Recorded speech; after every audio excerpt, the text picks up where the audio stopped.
స్మార్త ఏకాదశికి వైష్ణవ ఏకాదశికి తేడా ఏమిటి? సంప్రదాయాలలో కూడా తేడాలు ఉంటాయా? స్మార్త ఏకాదశి అంటే స్మార్త సాంప్రదాయంలో ఉదయ తిథిని ఆధారం చేసుకొని పండుగలను, పబ్బాలను, పర్వదినాలను జరుపుకుంటారు. స్మార్తులు శివకేశవులని ఇద్దరిని ఆరాధన చేస్తారు. ఉదయ తిథి అంటే సూర్యోదయ సమయంలో ఏ తిథి ఉంటుందో అదే ఆ రోజంతా ఉండే తిథి అని భావన.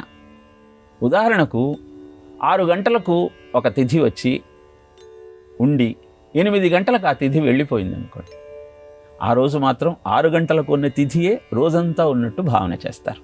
ఇది స్మార్త సంప్రదాయం. తిథి అంటే 19 గంటల నుంచి 26 గంటల దాకా ఉండేటువంటి సమయం.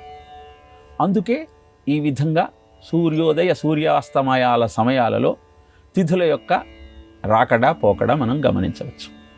ఇక వైష్ణవ ఏకాదశిలో ఏకాదశి ద్వాదశితో కలిసి ఉన్న సమయాన్ని ఒకవేళ గమనిస్తే ఆ రోజే ఏకాదశి పర్వదినాన్ని జరుపుకుంటాం.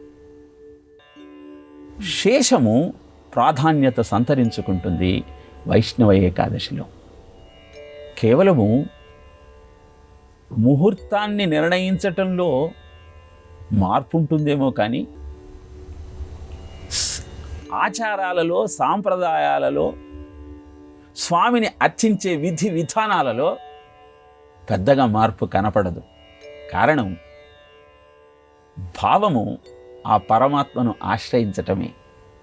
పంచ కర్మేంద్రియాలు, పంచ జ్ఞానేంద్రియాలు, మనస్సు, ఈ 11ంటిని స్వామికి సమర్పించి నిన్నే అర్చిస్తూ నా జీవితాన్ని ధన్యం చేసుకునే ప్రయత్నం చేస్తాను అన్న భావనతో ఏకాదశి పర్వదినాన ఉపవసించి విష్ణు సహస్రనామము, విష్ణు స్తోత్రాలను పారాయణ చేస్తూ ఆ పరమాత్మ మాహాత్యాన్ని కీర్తించే గాథలు అందరూ కలిసి చర్చించుకుంటూ జీవితాన్ని ధన్యం చేసుకోవాలన్న ప్రయత్నంతో గడుపుతారు.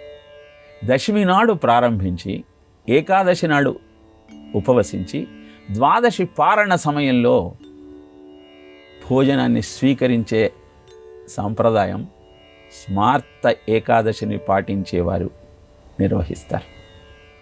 ఏకాదశి నాడు ఉపవసించి ద్వాదశి ఏకాదశి కలిసే తిథిని ఏకాదశిగా భావించి ఆ రోజు ఈ కార్యక్రమాలన్నీ నిర్వహిస్తారు.